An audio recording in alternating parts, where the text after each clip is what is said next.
Take a look at your piano and notice that the black notes are arranged in groups of either 3 or 2 black notes. Find a group of 2 black notes and then find the white note that's just to the left of that group. You're playing a C.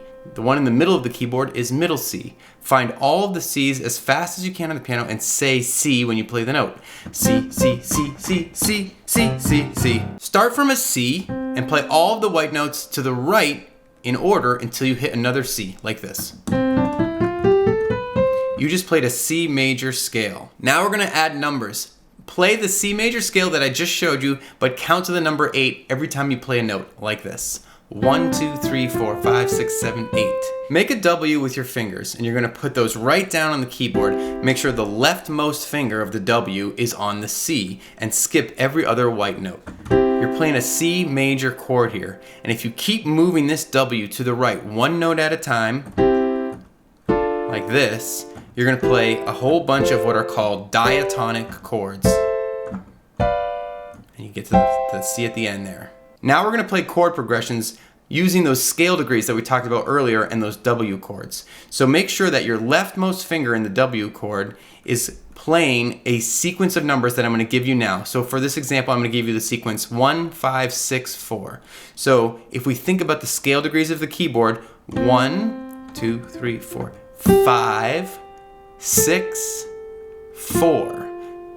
In our C major scale, that pattern of notes is the 1, 5, 6, 4 progression. And if I play W chords where the leftmost finger is playing those notes and the other notes are just skipping every other white note, it sounds like this. 1, 5, 6, 4. And I can give you other sequences that you'll be able to play, like 1, 6, 2, 5, for example.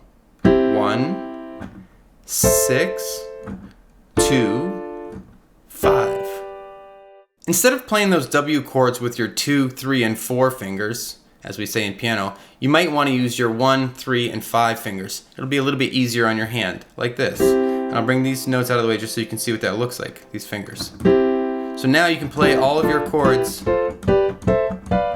with a bit of a stronger grip and more consistent notes. Now take those notes and instead of playing the chord progression that you're playing with the jumping around like this, try to change it so that your wrist isn't moving left or right. So if I'm playing, as an example, that 1, 6, 2, 5 progression that I just showed you, I might change it so that instead of moving my wrist from here all the way to here, I play it like this.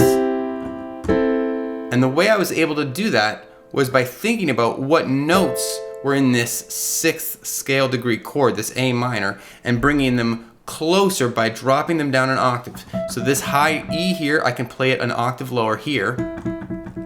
And this high C, I can play an octave lower here. And there we have the same chord, it's just an inversion of that A minor chord. So remember, the first chord I played was a C, and the second chord was that A minor. And to get from the C to the A minor, I just move my pinky up one white note. The 2 chord next, I just can play that in root inversion. And the 5 chord, I can play like this. And just as an example, let me show you that here's the original 5 chord, and I just brought this high D down an octave. So I can play that 1, 6, 2, 5 progression like this.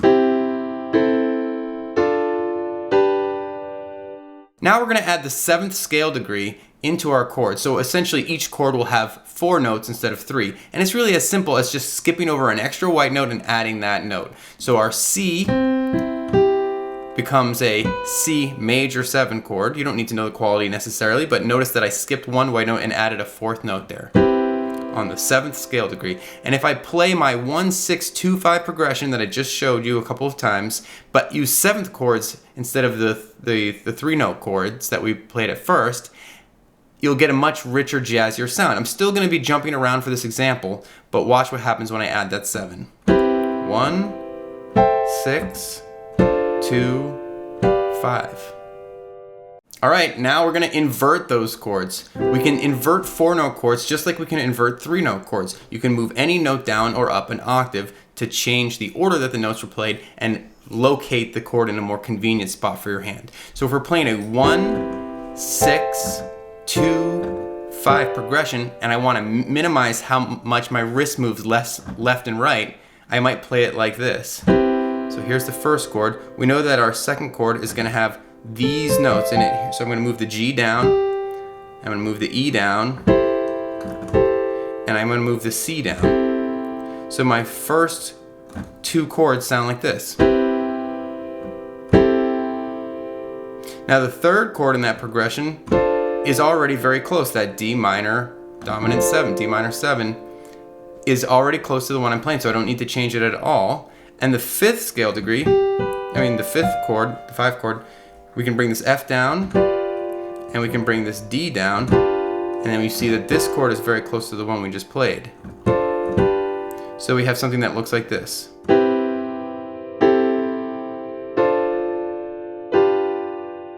Which sounds great. Now I'm going to take the lowest notes of each of the chords that I was playing, the root note of each chord in that 1, 6, 2, 5 progression. I'm going to play it in my left hand. So I'm going to move it down to the lower part of the piano. I'm going to play the 1, 6, 2, 5 in my left hand, while my right hand plays the rest of the notes that make up those 7 chords. So if I'm playing this one like this, my right hand is going to play E, G, and B. When my right hand comes up to this A in the 6th, I'm going to play these notes, still inverting here, E, G, and C. And my goal is to move my right hand wrist as little as possible. When I move to the D in my left hand, the 2, my right hand is going to move up and play an F, an A, and a C. And when I move to the G to finish this sequence in my left hand, I'm going to play an F, a B, and a D in my right hand. So the whole thing sounds like this.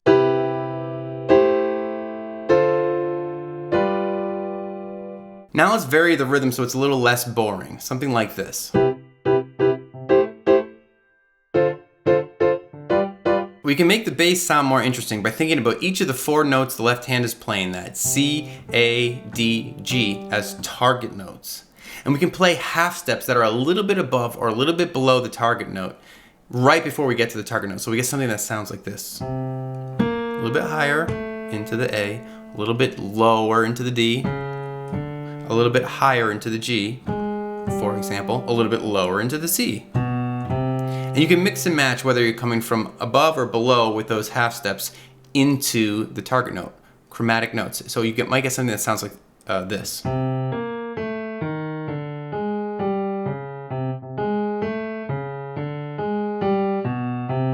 You can take the notes you've been playing with your right hand and add those to the left hand's new part.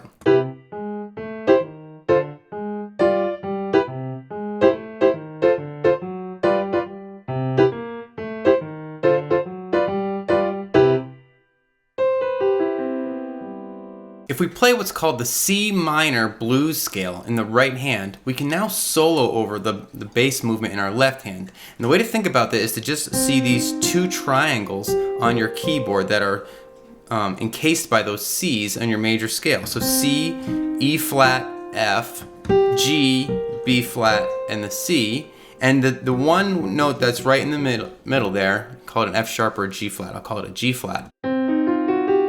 If you play that in that order, ascending or descending, you have a C minor blues scale. You don't even have to play those notes in the same order.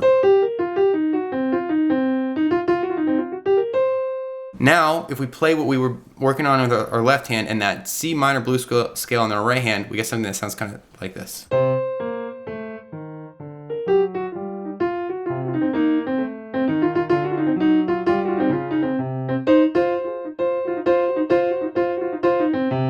Alright, so now what you want to try to do is take everything that I taught you and bring it all together into one performance. So sometimes you're focusing on this left hand walking bass thing, and you can use both hands for this too if you want to just focus in on playing it exactly the way you want.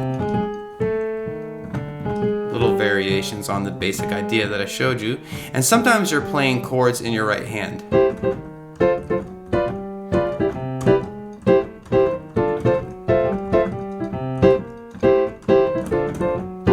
And sometimes you're soloing.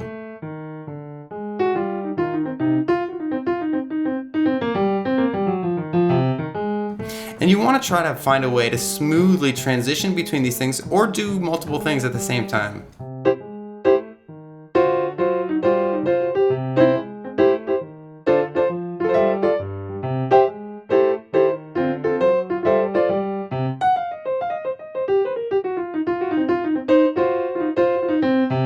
That's all for today, Reciples. Subscribe if you haven't done so already, and I'll see you next time.